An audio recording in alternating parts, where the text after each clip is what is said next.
Hey guys, welcome to the Firearm Patriot channel. Today I'm going to be doing a video of 5 reasons to pick one gun over the other. Always a controversial issue on the channel, and you may have reasons to pick the other gun over the one I think that you should pick in this particular video. And if you do, comment on that. But this is just my observation of shooting both of these guns for 500 rounds each. Both have been 100% reliable. I would recommend you carry either one of the guns. I like both of them, but I think there are some reasons why you should pick one over the other. So today we're going to be looking at the Canik or Canik TP9 SF Elite over the Glock 19 Gen 5 or Generation 4 or 3 models as well. So let's go ahead, take a closer look at that, and I'll give you my 5 reasons, and you can put yours in the comments if you want.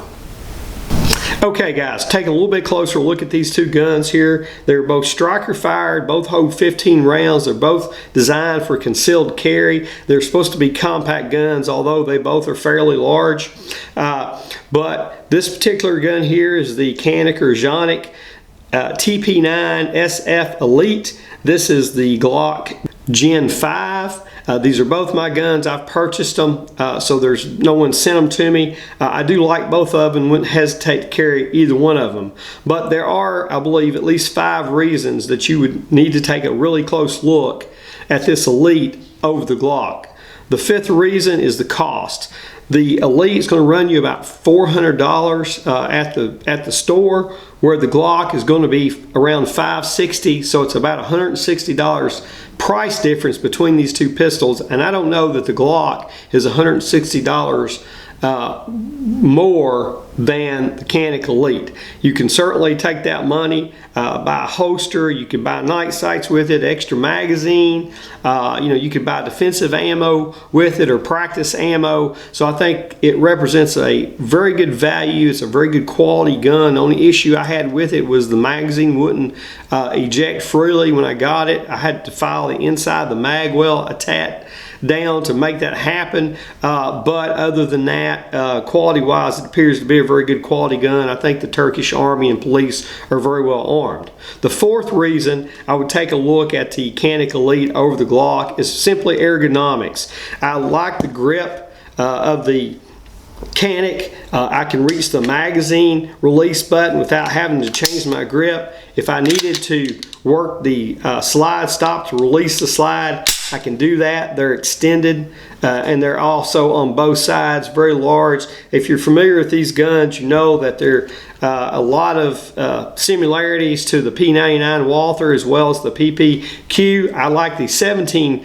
round versions even better in my hand, as well as the SFX version. So with the Glock, the Glock has somewhat of a blocky grip. It's hard for me to work the magazine release without moving my hand unless I have an extended mag release, and also your slide stop is very small and can be difficult to operate. So that's the 4th reason.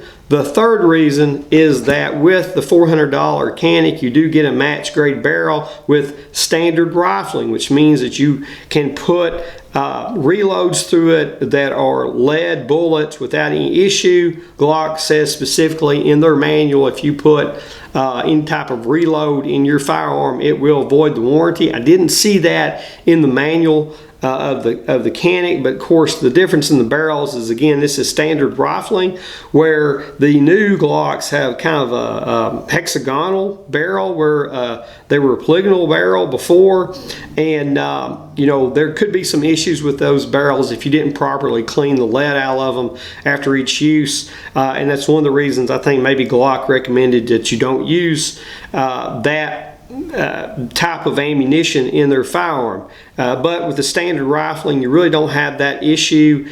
So that, in my opinion, is a plus. Also, it's supposed to be a match grade barrel.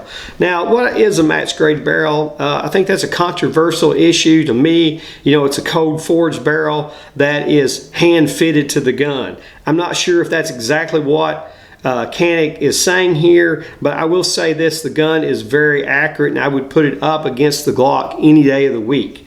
All right, the second thing or reason I would purchase the Elite over the Glock is sights. It has Warren tactical sights. They're steel sights. You can see the U-notch here. You have a fiber optic red sight up in the front.